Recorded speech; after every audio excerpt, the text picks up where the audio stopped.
Hello বন্ধুরা, welcome to my channel রূপার বকবক। আজকে প্রায় অনেক দিন পর আবার তোমাদের কাছে একটা নতুন ব্লগ নিয়ে চলে আসলাম।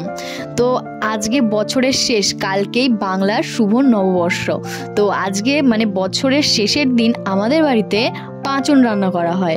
পাঁচন রান্না করা মানে হলো অনেক রকমের সবজি দিয়ে একটা তরকারি। তো দেখো মা এখানে সকাল থেকে বসে কুটনো কাটছে, আর এদিকে আমার ঠাম্মা রান্নার জন্য সমস্ত কিছু আয়োজন করছে। দেখো এদিকে উনুন সবকিছু ঠিক করছে, এদিকে দেখো আমার ছোট বোন আবার কত কাজ করে দিচ্ছে।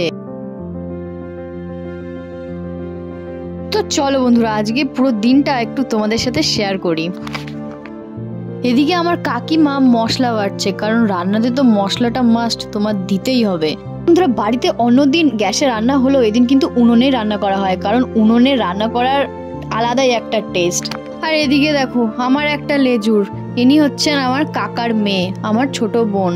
মানে আমার সাথে সব সময় থাকবে, আর আমি যা করব সব কিছু আমার নকল করবে।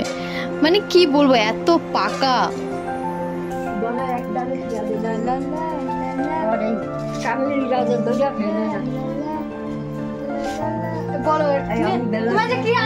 তুমি আজ কি করছো, বলো আমাদের বাড়িতে আজ কি হয়।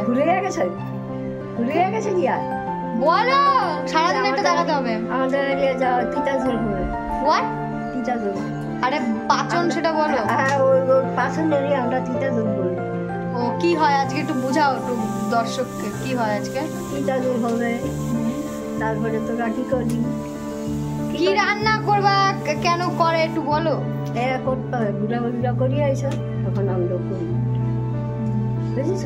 মানে সমস্ত যত ধরনের সবজি আছে, যত রকমের সবজি, পেঁপে, আলু, কুমড়া, থোর, হ্যাঁ, বনাটিয়া, এই দেশে চিনে না মানুষ বনাটিয়া, হ্যাঁ, অনেক কিছু দিয়া তরকারিটা হবে। বুঝলাম। ডাল, এবার ডালে বড়া দিতে হবে, নারকল দেয়। তুমি ব্লাউজ পরনি কেন?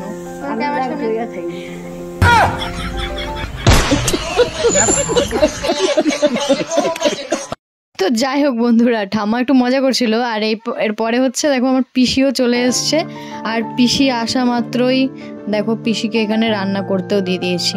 মানে ফ্রিতে কেন খাবে, কাজ করেই খাও। আর এরপরেই দেখতে পেলাম যে একটা আইসক্রিম দাদু এসছে আইসক্রিম নিয়ে, তাই ভাবলাম প্রচণ্ড গরম পড়েছে, সবাই এত কাজ করছে, তো চলো সবার জন্য একটা করে আইসক্রিম কিনি। তো যেমন ভাবা সেরকম কাজ, আমি এখন টাকা নিয়ে চলে এসেছি, আর এরপরে বাড়ির সবার জন্য একটা করে আইসক্রিম কিনে নিলাম। 1 hour later. তো এরপর অনেক কাজ বাজ করছিলাম, এই জন্য আর ভিডিও অন করতে পারিনি। এবার একদম স্নান করে চলে এসেছি। তো দেখো চুল টুল ভেজা পুরো, সবে সবে স্নান করে ছাদে আসলাম। এবার যাব নিচে খেতে, খাবারও প্রায় রেডি হয়ে গেছে, চলো তোমাদেরকে দেখাই। বন্ধুরা, এই যে দেখতেই পাচ্ছ আমাদের টেস্টি টেস্টি খাবার একদম রেডি। মানে দেখতেও একদম অসাধারণ লাগছে, আর খেতেও তার থেকে অসাধারণ। যারা যারা খাওনি তারা ভাই বুঝবে না, এইগুলো বাঙাল বাড়ির ছেলেমেয়েরাই বুঝবে। এরপরে আমাকে দেখো খাবার দিয়ে দিয়েছে, তো চলো ঝটপট করে আর বেশি কথা না বলে আগে খাবারটা খেয়ে নিই।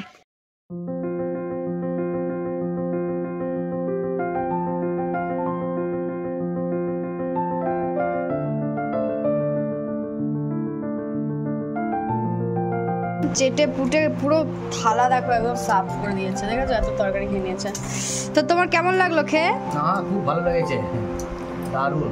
তোমরা পাঁচজন খাও, তারা কমেন্ট করে জানাবে কেমন লাগছে। খুব ভালো হয়েছে, খুব ভালো হয়েছে। খুব ভালো। তোমার কেমন লাগলো বলো। তুমি যে শ্বশুর বাড়ি থেকে বাপের বাড়ি চলে আসো এই খাওয়ার জন্য, সেটা কি জানে সবাই? ভালো লাগে দেখি, ভালো লাগে দেখে আমার পিসি চলে আসছে। প্রত্যেক বছর অপেক্ষা করে থাকি আমি এই খাবারটা কবে আসবে। বন্ধুরা, দারুণ লাগলো। তোমরা কারা কারা পাচন খাও অবশ্যই জানিও। এটা শুধু বাঙাল বাড়িতেই হয়, ঘটি বাড়িতে হয় না। আর এরকম ছোটখাটো ব্লগ তোমাদের কেমন লাগলো আমাকে অবশ্যই জানিও। তাহলে নেক্সট টাইম আরো এরকম ব্লগ আসবে। চলো বাই।